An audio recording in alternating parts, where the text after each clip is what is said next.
আজকে যেটা দেখছি যে দেখবো যে এমন হয়, ধরো তুমি অনেক দিন ধরে তুমি কিছু করতে চাইছো কিন্তু সেটা তোমার হচ্ছে না, কেন হচ্ছে না সেটা দেখি।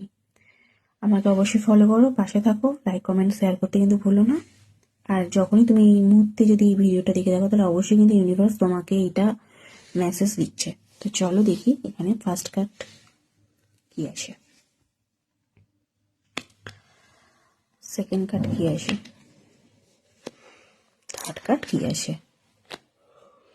আচ্ছা, যেটা দেখছি তুমি প্রচুর পরিমাণে এফোর্ট দিচ্ছ, মানে তুমি হার্ডওয়ার্ক করছো, তুমি অ্যাকশানও নিতে পারছো না। যখনই তুমি সেই কাজটার দিকটাতে এগোতে চাইছো তখনই কিন্তু তোমার কনফিডেন্স লেভেলটা কিন্তু একদমই লো হয়ে যাচ্ছে।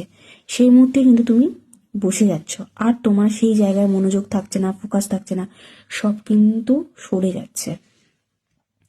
সেটা করলে কিন্তু হবে না। তোমার মনোভাবকে একটু ব্যাকডেটেড টাইপের করে রেখেছো, তোমাকে কিন্তু উন্নত মানের চিন্তাভাবনা মনের মধ্যে আনতে হবে, তবেই কিন্তু তুমি বিশ্বজয়ী হয়ে ফিরে আসতে পারো।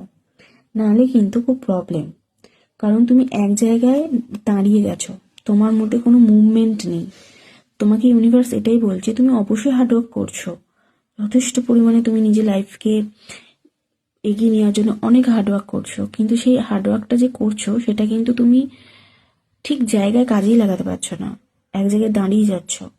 তাই তোমাকে মুভমেন্ট করতে বলছে, তোমাকে অ্যাকশন নিতে বলছে, কনফিডেন্স লেভেলকে মনের ভেতরে বাড়াতে বলছে, তবেই কিন্তু তুমি সেই জায়গাটা, তুমি যেটা চাইছো যে কোনো কাজের দিকেই হতে পারে, সেটা কিন্তু তুমি পাবে জীবনে খুব তাড়াতাড়ি। তাহলে অবশ্যই তুমি মেসেজটা নাও আর পাশে থাকো। Thank you.